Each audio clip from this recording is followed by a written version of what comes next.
పుష్ప 2తో సరికొత్త records create చేశాడు బన్నీ. తన ఫ్యూచర్ ప్రాజెక్ట్స్ విషయంలో పక్కా ప్లాన్డ్గా ఉంటున్నాడు. అవకాశం ఉన్న ఏ దర్శకుడిని వదలటం లేదు.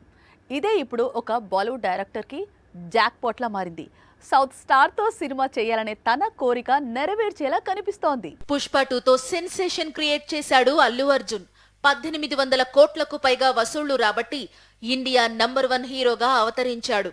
ఇప్పుడు తన నెక్స్ట్ టార్గెట్ 2000 కోట్లను క్రాస్ చేయడం.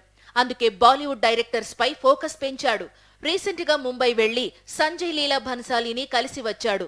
దీంతో ఈ మ్యాటర్ ఇప్పుడు హాట్ టాపిక్ గా మారింది. సౌత్ స్టార్స్ తో సినిమా చేయాలనేది భన్సాలీ ప్లాన్.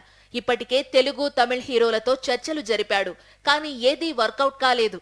ఇప్పుడు కనుక ఐకాన్ స్టార్ ప్రాజెక్ట్ సెట్ అయితే ఇండియన్ సినిమా హిస్టరీలో మరో బిగ్ పాన్ ఇండియా మూవీకి రంగం సిద్ధమైనట్లే. రణబీర్ తో present love and war movie చేస్తున్నాడు భన్సాలీ.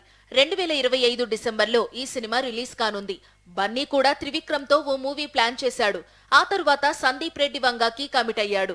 కానీ ప్రభాస్ తో సందీప్ చేస్తున్న స్పిరిట్ పూర్తవడానికే 2 ఏళ్లు టైం పట్టేలా ఉంది. సో ఈ గ్యాప్ ని భన్సాలీ ప్రాజెక్ట్ కోసం వాడుకోవచ్చు. మరి ఏం జరుగుతుందో చూడాలి.